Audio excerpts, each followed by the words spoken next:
गणपतिगुं हवामहे कविम् कवीनामुपमश्रवस्तमम् ज्येष्ठराजम् ब्रह्मणाम् ब्रह्मणस्पत आनः शृण्वन्नोतिभिः सीदसादनम् श्रीमहागणाधिपतये नमः।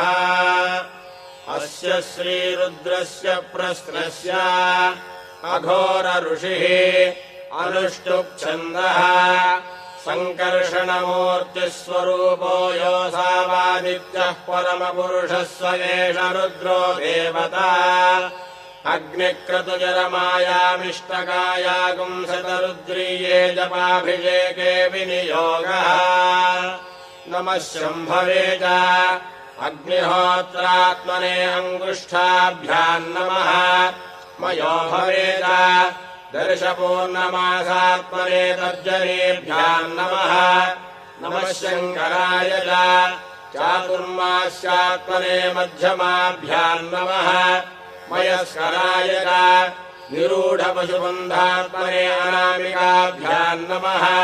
नमः शिवाय च ज्योतिष्ठोमात्मने कनिष्ठिकाभ्याम् नमः। शिवतराय च सर्वकृत्वात्मने करतलकरपृष्ठाभ्याम् नमः। नमः शम्भवे च अग्निहोत्रात्मने हृदयाय नमः।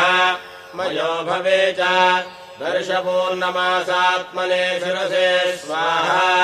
नमः शङ्कराय च चातुर्मास्यात्मने शिखायै वषट्। मयस्कराय च निरूढपशुबन्धात्मने कवचाय हुम्। नमः शिवाय च ज्योतिष्ठोमात्मने नेत्रत्रयाय वौषट्। शिवतराय च सर्वकृत्वात्मने हस्त्राय फट्।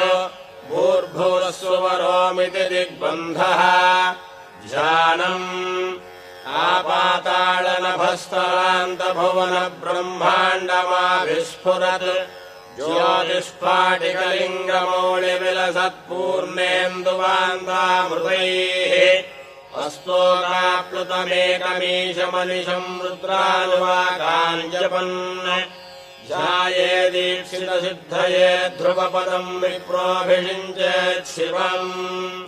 ब्रह्माण्डम् व्याप्तदेहाभसितहिमरुचा भासमाना भुजङ्गैः कण्ठे कालाः कपर्दाः कलितशशिकलाश्चण्डकोदण्डहस्ताः त्र्यक्षा रुद्राक्षमालासु ललितवपुषः शाम्भवामूर्तिभेदाः रुद्राः श्रीरुद्रसूक्तप्रकटितविभवानः प्रयच्छन्तु सौख्यम्।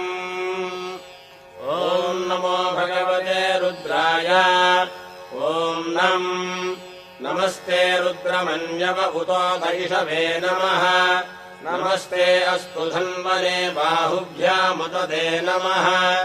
या तैषः शिवतमा शिवम् बभूवते धनुः शिवा शरव्या यातभतया न रुद्रमृडया या ते रुद्रशिवा तनूरघोरा पापकाशिनी त्वया नस्तनुभाषन्तमया गिरिशन्ताभिजागसीः यामिषम् गिरिशन्तहस्ते बिभर्ष्यस्तवे शिवाङ्गिरित्वताम् कुरुमाहि पुंसीः पुरुषम् जगत् शिवेन वचसा त्वा गिरिशाच्छा वदामसि यथा नः सर्वमिज्जगदयक्ष्मकुम् सुमना असत् अध्यवोचदधिभक्ता प्रथमो दैव्याभिषक् अहीगुश्च सर्वान् जम्भयन् सर्वाश्च यातु धान्यः असंयस्ताम्रो अरुण उत बभ्रुः सुमङ्गलः ये चेमागुम् रुद्रा अभितो दिक्षुः श्रिताः सहस्रशो वैशागुम् हेदयीमहे असंयोभसर्पतिनीलग्रीभो विलोहितः उतैनम्